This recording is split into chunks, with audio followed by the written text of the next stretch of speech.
Elon Musk just had another amazing conversation with Lex Fridman, and during part of that, he talked about useful compute per watt and how big an advantage Tesla really has in what you might call the evolution of AI. Let's take a look.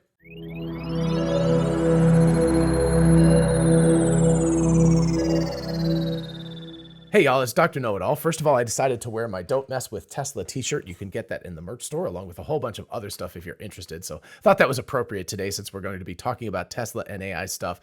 Second of all, a big shout out to a program called Black Hole. I have never tried this before, but I'm going to try recording the audio from me and from internally in the computer at the same time using Black Hole. So fingers crossed it'll work. It worked in testing, so we will see. But anyway, that will make my life so much easier and I really appreciate them. If you're interested, I'll leave a link to Black Hole in the description if you happen to be interested in that kind of a thing. And of course, I'll leave a link to Lex Fridman's interview in the description as well, so you can check out the whole thing. It's over 2 hours long. I'm going to be looking at about 5 or 6 minutes worth of it, so a little tiny chunk of the entire interview. The whole interview is very much worth listening to, but I just want to focus on a little part that has to do with Optimus and full self-driving and the cars and useful compute per watt, because I think that's really fascinating.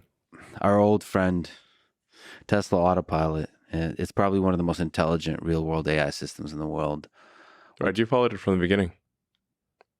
Yeah, it was one of the most incredible robots in the world and continues to be. Yeah. And it was really exciting. And it was super exciting when it generalized, became more than a robot on 4 wheels, but a real-world AI system that perceives the world. So just really quickly, I want to break in here. This sounds like a happy fest, but there is a reason why I'm showing this particular part, and that is that Lex is a professor at MIT. So not just a professor of AI, not just a professor of, autonomous driving and vision and things like that, but at what is arguably the top university in the nation for that particular subject. So, and many other subjects as well. MIT is pretty well known.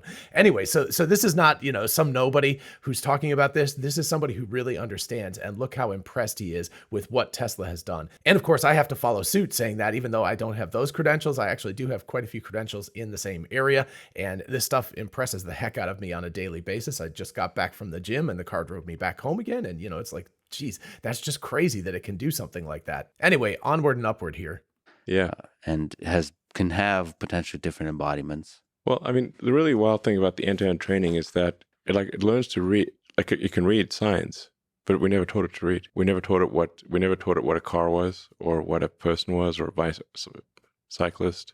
It learned what all those things are, what all the objects are on the road from video. Okay, so now we're getting into it. This is about version 12 of the full self-driving software. I'll leave a link to a couple of the videos I've done on this up above and at the end of the video as well. So you can check those out in more detail. I don't want to get too far into it today because it goes off track. But basically, full self-driving version 12 is end-to-end neural networks. It is photons in other words, the light that comes in and strikes the cameras on the car. And out of that, you get a control output message, which is turn the steering wheel 2 degrees to the right, press the accelerator a certain percentage, press the brakes, things like that. With a vehicle, it's relatively simple. The control out is a relatively simple thing, but Elon's going to talk about Optimus later on in this video, and the control out for a humanoid type robot is orders of magnitude more complex than in a car. But both of them have the same basic structure. It's take in photons from the world, in other words, visible light, maybe a little bit of infrared, pull that stuff in, analyze all of that stuff,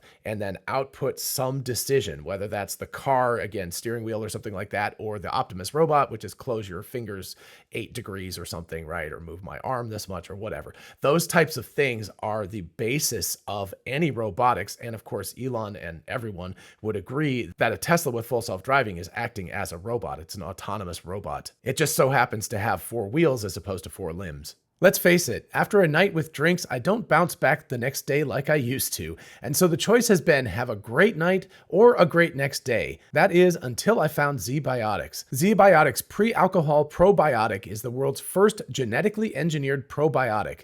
It was invented by PhD scientists to tackle rough mornings after drinking. And for those who want to know, here's how it works. When you drink, alcohol gets converted into a toxic byproduct in the gut.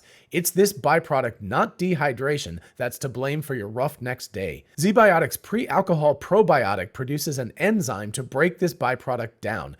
It's designed to work like your liver, but in your gut where you need it the most. Just remember to drink ZBiotics before drinking alcohol, drink responsibly of course, and get a good night's sleep to feel your best tomorrow. Go to zbiotics.com/drno or scan the QR code on your screen right now to get 15% off your first order when you use Dr. No at checkout. You can also sign up for a subscription using my code so you can stay prepared no matter the time or the occasion. ZBiotics is backed with a 100% money-back guarantee, so if you're unsatisfied for any reason, they'll refund your money, no questions asked. I had the opportunity to try ZBiotics for the first time last weekend, and I can honestly say ZBiotics made a huge difference. I drank a bottle of ZBiotics before hanging out with friends, stayed hydrated between drinks, and the next day I felt great. I have to say this is a real game changer for those fun nights. Thanksgiving is right around the corner, so make sure you stock up on ZBiotics pre-alcohol probiotic before the feast. Trust me, you'll be thankful you did the next day. Remember to head to zbiotics.com/Dr. No and use the code Dr. No at checkout for 15% off. A big thanks to ZBiotics for sponsoring this video, and now let's get back to it. But basically, Elon here is saying that they didn't tell it. There's no heuristic code. And again, I've gotten into this in more detail before. There's no code saying explicitly, this is a stop sign. This is how you read a speed limit sign. This is how you do whatever, recognize a human, things like that. This is code where it's just like, it's a blank slate. They gave it a neural network architecture and they said, feed in, hundreds of millions to maybe billions of frames of data, of video, basically of people driving around and stuff, and train on it, and it would predict what to do next, and then it would get the ground truth, which is what the human did, and then potentially later on what the car did in a different full self-driving mode, or what the simulator told it to do, or something like that. But anyway, that's the training methodology. It starts off blank slate, just kind of like a human, and you could argue that it's sort of like a human in the sense of evolution. Humans have a lot of biological elements that are built into us from all these billions of years of evolution. And so that gives us sort of a leg up, but you could argue that that's the neural network architecture that humans have figured out how to make for full self-driving. That's like, okay, here's the architecture. This is the basis for it. But all of these weights are just blanks. And by the way, I think it was around an hour and 29 minutes. Elon said that basically neural networks are giant CSV files. I always call them giant Excel files, but whatever, giant spreadsheets. So I like that the two of us are thinking the same way about that. It doesn't take a rocket scientist to do that, because that's basically what they are. But essentially, it's just all of these numbers that are just being multiplied and added, multiplied and added, multiplied and added. And that transfers the photons that come in to some decision on what to do at the output. In the case of a car, every 1/36th of a second. So basically, Full Self-Driving version 12 is just learning from the ground up. It's a foundation world model. It's learning to understand the world. I will call Elon's bluff a little bit. I have a feeling that it's not just video. I have a feeling that the IMU, which is the inertial measurement unit, information is also input and taken account of, because you also want to know the longitudinal and latitudinal jerk and acceleration profile and things like that, because you don't want the car just going like, going speeding up, slowing down, speeding up, slowing down. So I have a feeling that there is that taken in along with the video data just to make it work better. But I don't know that for a fact. Maybe it just uses the video data to figure out what that is, but it seems like it would make more sense for them to pull in the IMU data at the same time. Again, don't know. Maybe we'll find out if they do AI Day 24. Maybe we will find out more information about that. I will look forward to that, of course. Just from watching videos, just like humans. I mean, humans are photons in, controls out. Like the vast majority of information reaching our brain is from our eyes. And you say, well, what's the output? The output is our motor signals to our sort of fingers and mouth in order to communicate. Photons in, controls out.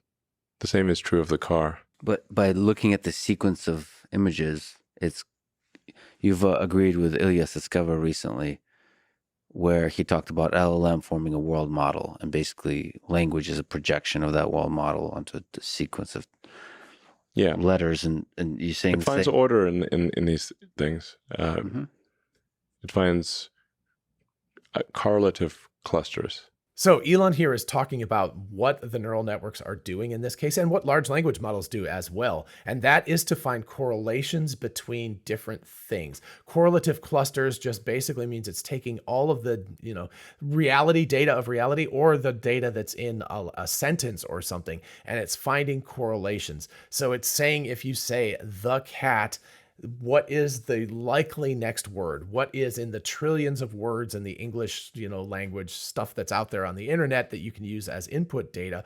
What are the next likeliest words that's going to come from the two words, the cat? And of course, you could do this in a much more complicated way, and you can do it for driving as well, which is taking in all of the data from the outside world. That's very, very complex, much more complex than language, because language has already been abstracted. Human beings have already abstracted reality into a language. So it's like pre-digesting your food, right? So full self-driving is like eating raw meat or something. It's having to digest it from like the ground up. Whereas language is like you've processed the food, you've pre-digested it, you've put it into a protein shake or something like that. And you can drink it straight off and it's just easier. So that's a very weird analogy, but that's what came to my head. So anyway, so you can imagine full self-driving is like eating raw meat and having to digest it. It's a lot more work on the body's part to digest that than something that's already been half digested and stuff that you just drink it as a shake and you get this instant energy and stuff. So language is like that pre-digesting. We're already abstracting things away from reality into something that we humans understand, which of course is why Elon and I both agree that full self-driving is more complicated than large language models for neural networks to learn. And it's a more difficult challenge, which of course is why we have a whole bunch of large language models right now, like ChatGPT and Llama and Grok, etc. But we only have one or two full self-driving solutions, and they're not quite there yet. Now, you could argue large language models aren't either, but there's a big difference with large language models, which is that nobody cares if they make mistakes. It's not that big a deal. If you're driving and it makes a mistake, that could, lead to an accident or something. So there's also a much bigger stake involved in doing full self-driving because it's interacting with the physical world. In so doing, it's like understanding something deep about the world. Yeah. Which is like, it's beautiful. That's how our brain works. Yeah, but it's beautiful. Protons in, controls out. Neural nets are able to understand that deep meaning in the world. And so the question is, how far can it go? And it does seem everybody's excited about LLMs. So in the space of self-supervised learning, in the space of text, yeah, it seems like there's a deep similarity between that and what Tesla Autopilot is doing. Is it to you basically the same, but they are different sets of converging? data? They are converging. I'm going to stop there for just a second because I think Elon just dropped a hint here. This idea of they are converging is another data point in my mind that leads me to think that Tesla's Autopilot team is integrating large language models in a relatively deep manner into Tesla's full self-driving stack. In other words, you could think of a large language model as just sort of stuck onto full self-driving as like an interface, right? So you go like, hey, Tesla, I want to find a good ice cream shop. And it goes out and it uses a large language model like Grok or ChatGPT or whatever, although they wouldn't have access to that. Actually, they could use the APIs. But anyway, it goes out and it looks around for Yelp reviews and it finds a good ice cream shop, and then it tells you about the possibilities and gives you directions and all that stuff. That's putting a large language model on top of the full self-driving. They don't really have an interaction except that it's feeding it some information about navigation and stuff. But I'm talking about integrating it at a much deeper level where you're actually using some of the elements of large language models and foundation model training to actually do the full self-driving. I have some ideas about this, but I'm also keeping them a little bit to myself because I actually kind of want to use them for my company. So I don't want to give away too much of these details yet, but I think there's some really cool stuff going on under the hood, so to speak, with Tesla's full self-driving. And I personally am very excited about the possibilities. I wonder who gets there faster, having a deep understanding of the world, or they just will naturally converge. They're both headed towards AGI. The Tesla approach is much more compute efficient. It had to be, because we were constrained on this, we only have 100 watts and an int8 computer, 144 trillion operations per second, which sounds like a lot, but is kind of small potatoes these days. So this is where we get to the meat of things. This is where Elon starts talking about how difficult it has been for Tesla to create inference engines, in other words, the prediction engines, and fit them into a mobile computer. If you know about the large language models, they run on gigantic data clusters. They are absolutely huge and they require massive amounts of power to run. And of course, the resolution of the numbers is probably either 64 or 128-bit floating point. And so Elon's saying that with hardware 3 and hardware 4 to some extent, you've got, 100 watts of compute power. That's just nothing. It's like a light bulb. The old school light bulbs before we got LED light bulbs, but the old 100-watt light bulbs you could buy in the store. the whole thing, like all the AI is running on one of those.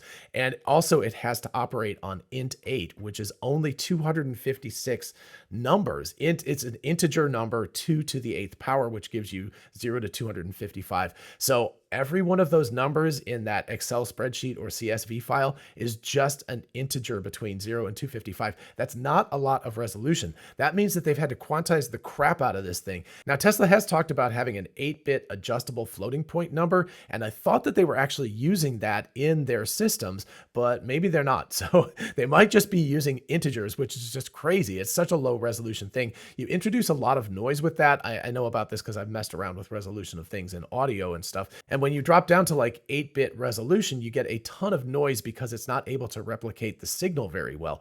So that's a really big challenge in terms of this. I don't know what hardware 4 is operating with. Maybe hardware 4 is actually running in that adjustable floating point number, and therefore it's able to operate more efficiently and everything.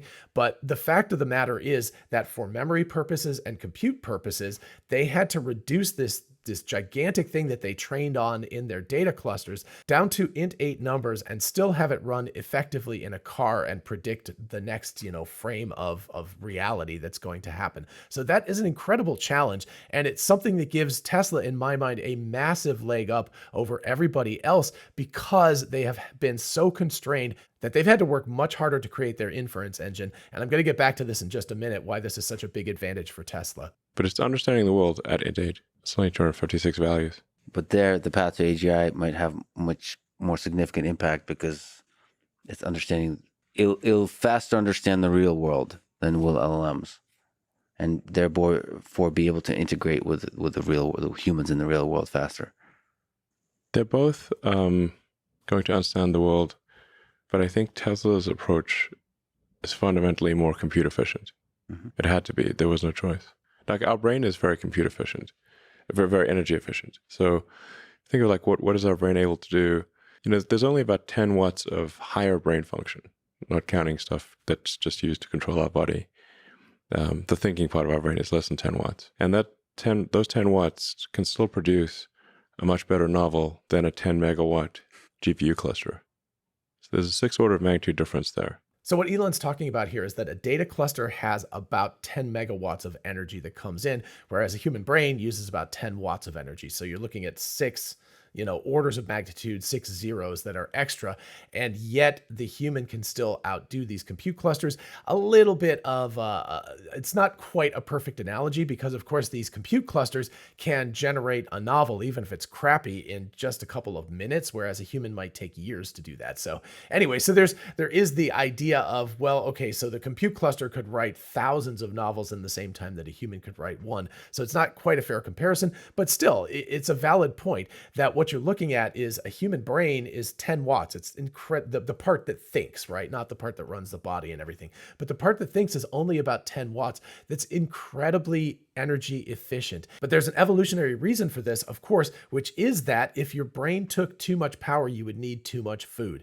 And we might not think about that every day in this world where we have a ton of food and everything is available for us. But, back in evolutionary times, we were constantly struggling. It's like, where is the next meal coming from? Will we starve to death before we get our next meal? Things like that. If your brain used more energy than it was worth, you would die, right? So if it was burning a lot of energy, but not giving you anything useful out of that, then you die and that gene pool goes away. So what you want is something that gives you useful output. It gives you an advantage, a leg up over the lions and the bears and the whatever that's out there in the world, or the other proto-humans that are out there.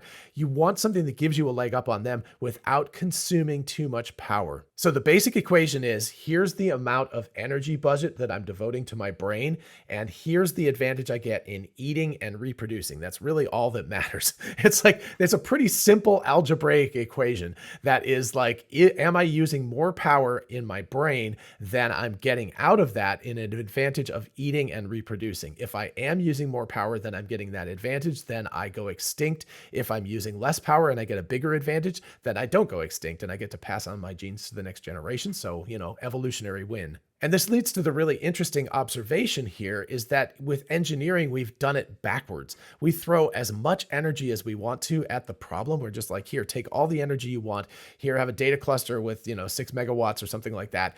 And this is the compute budget that you have, and just go for it and see what you can get.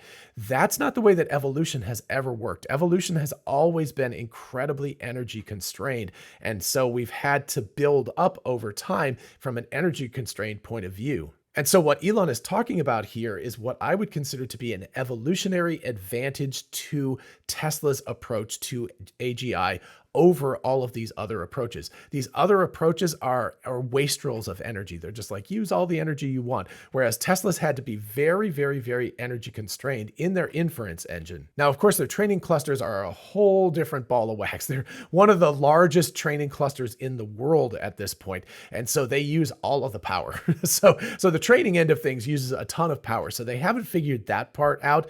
But they also don't have millions of years to evolve and figure it out just from using these basic portable computers. So they can sort of leapfrog evolution by throwing a lot of energy at it. But as far as the inference engine is concerned, that is a really big deal. And that's why I believe that Tesla has such a huge advantage. And it turns out that you can look at the evolution of the human brain as an analog to why Tesla's full self-driving and eventually their Optimus computer as well will have such a huge advantage over most of the other solutions that are out there. I mean, the AI has thus far gotten to where it is via brute force, just throwing massive amounts of compute and massive amounts of power at it. But this is not where it will end up. In general, with any given technology, you first try to make it work and then you make it efficient. So that's exactly what I was talking about. The engineering effort is just throw everything but the kitchen sink, or maybe including the kitchen sink, at the problem. Don't worry about the energy budget and then figure out the energy budget later. And of course, this is opposite of the way that evolution has ever worked. But regardless, even if you're kind of flipping it on its head, eventually that efficiency of compute is going to rule the roost. It's going to be the most important aspect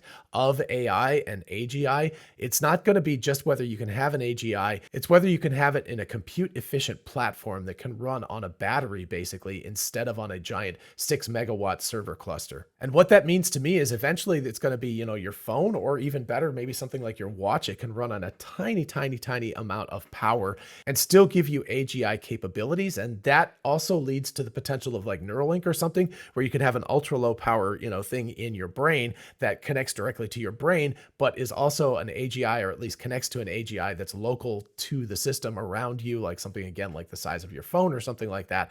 And that gives you offline access to very, very high speed data and a continuous conversation with an AGI. So I think this is where we're headed. And I think this is where, Elon sees we're headed as well. And the car, even though it's not as efficient as a computer, it's not that small, it uses a lot more power, is still using way less power than most of these other solutions, which gives Tesla this massive leg up in the evolution of artificial general intelligence and getting there in an effective, evolutionarily advantageous manner. So I think we'll find over time that these models get smaller, are able to produce sensible output with far less compute, far less power. Tesla is arguably ahead of the game on that front because we've just been forced to try to understand the world with 100 watts of compute.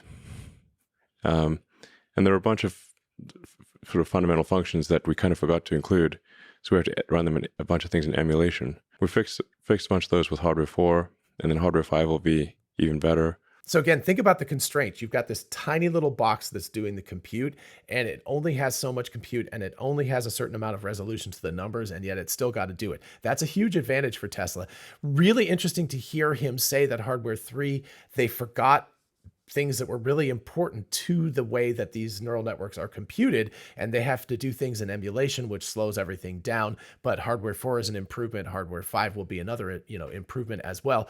This comes back to that speed of iteration that Tesla and most of Elon's companies are really, really good at, which is instead of talking about building hardware 3 for a decade and then maybe getting there eventually and building out your first version of it, it's like build the thing and then use it and then go like, oh crap, we messed up. We need more stuff here, and then build the next iteration of it. So build the iterations quickly and improve on what you're doing. And that's not just the software element, that's also the hardware element as well. But it does appear at this point that the car will be able to drive better than a human, even with hardware 3 and 100 watts of power. And really, if we really optimize it, it could be probably less than 50 watts. So right after this, they turned to talking about Optimus specifically, but I'm going to leave that for another day because I want to keep this video relatively focused. But really interesting to hear Elon say, it does sound, again, hardware 3, I've always been like, I think it's on the fence.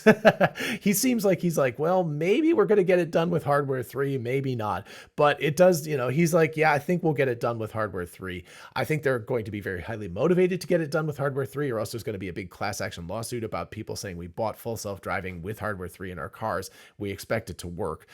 Anyway, regardless of that, he's saying that he thinks they can actually get the compute down to 50 watts. So from 100 down to 50 for interacting with the real world in real time in a car, and eventually with a robot as well. It's going to be very important to do that. But TeslaBot has a big advantage on this front, which is that the board is only half as big as in the car. The car has full redundancy. It has two, chips, two boards essentially. So if one fails, the other one can keep operating. Optimus doesn't have to have that because, if it stops operating, it just freezes.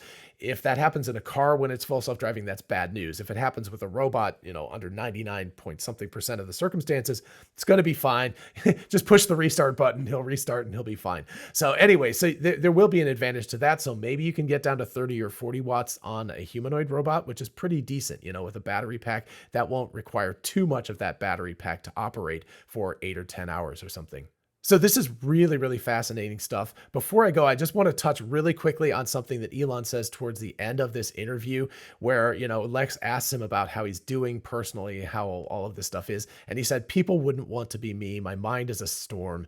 I just wanted to mention that because it sounds like, I don't know that he's in any worse place right now than he usually is, but I know that Elon is a person who suffers immensely. He's not a happy person. In general, of course, people who are very, very happy-go-lucky people don't change the world. It's the people who are fundamentally restless. But stating his mind is a storm and people wouldn't want to be him, I have a feeling that that's really true. I think a lot of people are like, ooh, I'd love to be the richest person in the world and have all these companies and everything. But when you really dig down into it, probably people would not want to be him, including me. I mean, I would love to know Elon and talk to Elon and be a friend of Elon and sort of help him in some senses, but I don't think that I would want to swap places with him. I think the money would be great, but the rest of it probably not so much. Anyway, a really fascinating 2-hour plus conversation. Again, this is just about 5 or 6 minutes of that conversation, and even this part is really fascinating. I hope you enjoyed it and found it fun and interesting and thought-provoking. If you did, please do like the video so other people can find it, because that's how YouTube's AI works. And of course, consider subscribing for more of this kind of content. As always, a huge shout out to my patrons on Patreon, my YouTube channel members, and of course, my ex-subscribers. Thank you all so much for supporting this channel in any way that you can. And if you want to join any of the teams, just check out the links in the description. And if you're interested in a whole bunch of really cool merch, check out our merch store. Link is in the description. We have Teslabot t-shirts, the Tesla meme t-shirt, Success is a Possible Outcome, 4680 battery cells. All of that stuff is on t-shirts, mugs, tumblers, and on. So check it out. And finally, thanks once again to ZBiotics for sponsoring today's video. Be sure to check out my link in the description to get 15% off your first order and feel better the next morning. In the meantime, I'll see you in the next one. Bye-bye.